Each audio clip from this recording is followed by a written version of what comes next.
I announced a few weeks ago that for some reason, an idea for a complete novel came to me from somewhere out in the blue. I've never seriously considered writing a novel before. Anyone who's ever tried to write something can tell you, if you haven't, that it's not an easy task. There are expectations for every genre that are different from every other. So how am I teaching myself to transition from nonfiction to fiction? That's what I'm going to talk about today.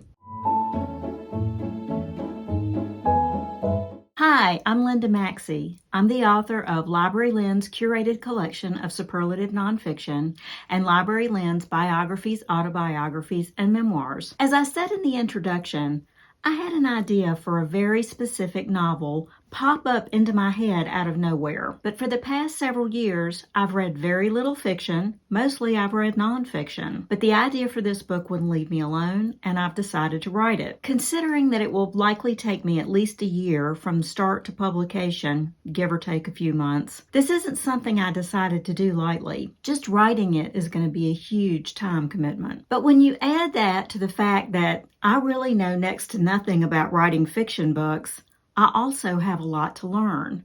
So where should I start? Now, being a former librarian, of course, I immediately started researching books to read, free classes to take, and videos to watch. I read blog posts, and I found myself getting confused and frustrated. None of this was getting me any closer to writing down my ideas, and they just kept building up in my head, and sometimes they would wake me up at night. So I got on Twitter, which was still called Twitter back then, and asked the hashtag writing community what they recommended for someone like me to do. I got many, many wonderful replies. Some recommended books, of course, but almost everyone else said something along the lines of, just start writing. Many said start with chapter 1, start at the beginning. Some said start with a character description. Some said start with a scene. A few recommended starting at the end and working my way backward. But they all said the main thing was to get the words out. It didn't matter how I said it or what I said, because everything I wrote could be changed later. And that sounded like great advice, so I started writing the very next day. And I wrote some more. And then I ran out of things to say. The first half of the novel was pretty clear, and so was the end. But after that, things got a little foggy for me. So the next thing I did was start watching Brandon Sanderson's classes for sci-fi and fantasy that he taught at Brigham Young University. I have watched the first 4 lectures so far. I have to take those in small doses because it's a lot to take in. I'll leave a link to the first lecture in the description box. Next, I got on Readsy, and I took a free 10-day class on writing fantasy. And then I took another one on character development. I used their free sources to flesh out my main character, some of the secondary characters, and a few minor characters. I'm thinking I have so many characters now that I might need to trim some, but I may write future books and include them in those. I'll also leave a link to Readsy below. Next, I started looking at the plot. How to structure the plot line. I had a lot of the first half figured out, but I needed some sort of skeleton to hang the rest of the story on. So I started looking at articles on plot structure. There's tons of choices. I chose one and created a loose outline. Right now, I have 7 chapters written, just the bones, nothing fleshed out, and a prologue. I have a total of 19 chapters mapped out, and I'm 1/3 done. But as I said, I'm keeping everything loose. I may decide to make it longer or shorter, and I'll likely rearrange some things. It's all good. Every morning, I show up at my desk. I go into my office, I light a naturally scented candle, and I pour a glass of something or a cup of something that sounds good to sip on, and I start up a YouTube video of some sort of fantasy, piano, or medievalish music to listen to on very low volume. I'll link to an example of what I listen to below as well. And then I go there. I go into that world. Some days I spend most of my hour, and that's about the best I can do right now. Sometimes I can do 2, noodling around with the settings. Or some days I write the next scene in a chapter. Some days I do a little research, and some days I just stare into space and jot down ideas. At this point, I don't care. It's like I told my husband, I feel like a kid going to play in the sandbox. So many things are possible. Let's just see what I can do. I guess I would also be like a kid who has a blank canvas and a big box of crayons. Let's just start and see what happens. If it's terrible, I can get rid of it and start again. So that's what I'm doing about the book.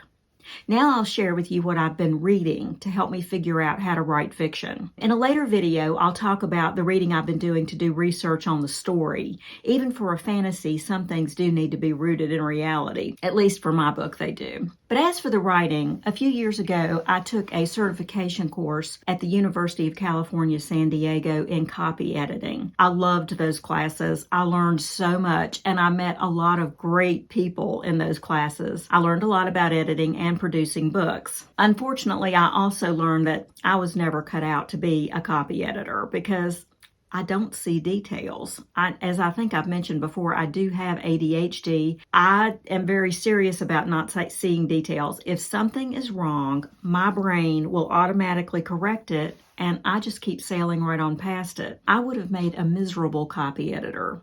But I very much appreciate the people who do go into it and do a fantastic job. Those copy editing classes did help me a lot. But I also needed a pep talk. So right now I'm in the middle of the book, How to Write Like a Writer by Thomas C. Foster, the same retired professor who wrote How to Read Literature Like a Professor and How to Read Nonfiction Like a Professor. He's giving me a lot. He's giving me the confidence to go forward, that my voice is okay, that how I say things is okay. You just need to keep certain things in mind. On my Kindle, I have the book Page Turner by Barbara Kyle, which I haven't started yet, and I also have The Trope Thesaurus by Barbara Hilt. I'm a little over halfway done with that one. I have several other books waiting in the wings, and maybe I'll talk about those books when I read them and get them digested. Let me know if you would like me to give you an overbook on books on writing fiction. And then also back to my other earlier classes, some of the books that helped me out were What Editors Do, The Art, Craft, and Business of Book Editing. I plan to reread that with an eye towards fiction. A reference that I keep handy is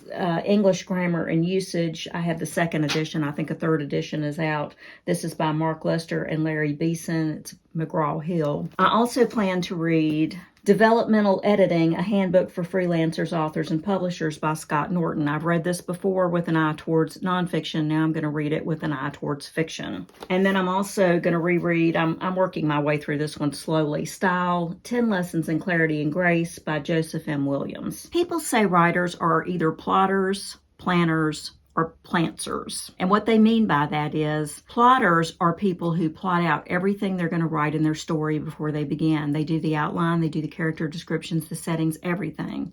And then they just breeze on through writing the book. Well, if you can breeze through, as much as possible, they breeze through writing the book. Pantsers, on the other hand, people like Stephen King and Margaret Atwood, discover what's going to happen when they're writing. They don't know. They just start writing and it comes to them as they go along. And then there are plantsers, who's a combination of the other two. And right now, this is where I'm fitting in. Right now, I'm a plantser. Of one thing I'm sure, this is the best way for me to work on my first book. My next book may require a completely different method, but working while learning seems to be the best way to do things right now, and I'm loving it. I'm actually having lots of fun. We'll see how I feel about it when the editing begins. I'll be updating you on my progress as I go along. So that's it for this video. Have you ever written a novel? Do you have suggestions for books I should read? What's your method if you've written a novel? Have you ever thought about writing one? If you've been thinking about writing a book but haven't started, have I encouraged you to do so? I sure hope I have. All the books I mentioned are in the description box below. So until next time, happy reading.